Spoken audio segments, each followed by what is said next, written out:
यानंतर आदरणीय बच्चू कडू साहेबांना 2 शब्द बोलण्यासाठी विनंती करतो. बच्चू कडू साहेब आपल्याला संबोधित करतील.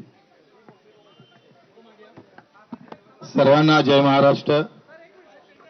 छत्रपती शिवाजी महाराज, महात्मा ज्योतिबा फुले, पूज्य बाबासाहेब आंबेडकर, अहिल्यादेवी होळकर यांना नतमस्तक होतो.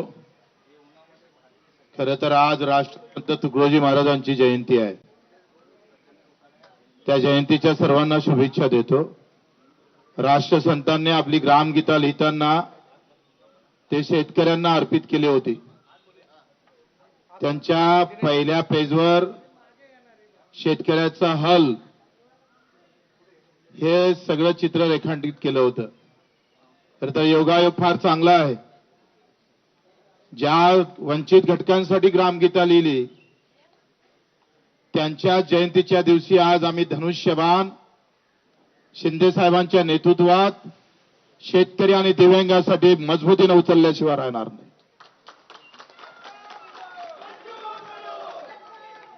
जिथं आहे तिथं प्रामाणिकपणे तेवढ्याच ताकदीने राजकारणात आता आमचा इथून इकडे प्रवास शिंदे साहेबांच्या नेतृत्वात शिवसेनेत राहणार आहे. सुरुवात शिवसेनेची झाली आणि आता हा शेवटचा जो आम्ही पाहतोय 15-20 वर्ष जे काही राजकारण असेल ते सुद्धा शिंदे साहेबांच्या नेतृत्वात शिवसेनेतच राहील अशी ग्वाही देतो.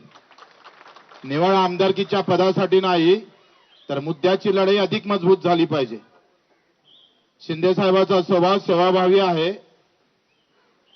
रात्री 2 वाजता सुद्धा वर्षा बंगल्याचे दार उघडे होते. देशातला ऐतिहासिक निर्णय तर दिव्यांग मंत्रालय देण्याचं काम केलं. कर्जमाफीमध्ये घेतलेला मोठा पुढाकार निश्चितच शेतकऱ्यांना दिलासा देणारा आहे. आणि म्हणून निवड पद नाही तर विचार जुळणं महत्वाचं असतं आणि विचारासोबत कर्तृत्व महत्वाचं असतं. त्या दोनही गोष्टी आम्ही शिंदे साहेबांमध्ये पाहतो. आणि म्हणून आपण पाहतो का ही लढाई फक्त पदापुरतीच मर्यादित राहणार नाही तर आम्ही जे मुद्दे दिले दिव्यांगाचं बळकटीकरण असेल, मंत्रालयाचं पेरणी ते कापणीपर्यंत सगळे कामं असेल, शेतकऱ्यांची मजुरांची असेल, हमी भावाची लढाई असेल, आमच्या विधवा भगिनीची लढाई असेल, कामगारांची लढाई असेल आणि युवकांच्यासाठी एक वेगळं धोरण, या सगळ्या बाबतीत ही चर्चा झाली आणि मुद्द्यावर चर्चा करून आपण हा निर्णय घेतलेला आहे. प्रहार एक सामाजिक संघटना म्हणून पावलं टाकन पण राजकारण मात्र शिवसेनेचं मजबूत केल्याशिवाय आम्ही स्वस्थ बसणार नाही.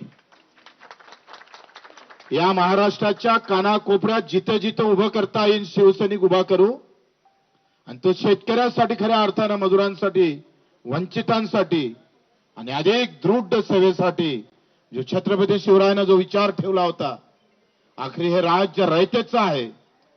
ते रयतेचं राज्य पुन्हा निर्माण व्हावं आणि त्या सर्वोच्च गादीवर पुन्हा आम्हाला शिंदे साहेब दिसावं यासाठीच आमचे प्रयत्न राहणार आहे.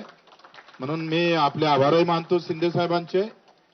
आखरी त्यांच्या नावाचा नाथ आहे आणि अनाथांचे ते नाथ पण आहे. तोच एक विचार घेऊन आम्हाला समोर जायचं आहे. मी आपले मनपूर्वक आभार मानतोय. फक्त आम्ही पाहतोय आमदारकीची साठी नव्हे तर हे जे मुद्दे आहे ते आता मोठ्या शिवसेनेच्या हाती जावं आणि हा अजेंडा आम्ही पाहतोय भगवा झेंडा घेऊन राबवणार आहोत. तो अजेंडा प्रहारचा पांढरा झेंडा घेऊन राबवत होतोय. आता झेंडा बदलला जरी असला तरी अजेंडा मात्र कायम आहे, लक्षात ठेवा.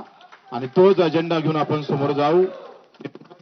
जे सावंतजी असेल यांनी फार आमच्यासाठी सगळं मेहनत केली. आमचे एकनाथजी शिंदे यांनी खरं तर माझ्यासारख्या एका कार्यकर्त्याला समजून घेतलं. आपण सर्व कार्यकर्त्यांनी सुद्धा या सगळ्या अगदी वेळेवर सगळे मुंबईतले कार्यकर्ते इथे उपस्थित राहिलात आणि 25 वर्ष एकनाथजी आम्ही स्वातंत्र्य म्हणजे मी 4 वेळा अपक्ष निवडून येणारा मला वाटते महाराष्ट्रात माल्याशिवाय दुसरा नाहीये. कोणत्याही मोठ्या पक्षाचं पाठबळ नसताना आम्ही आतापर्यंत हे सगळं काम सांभाळलं.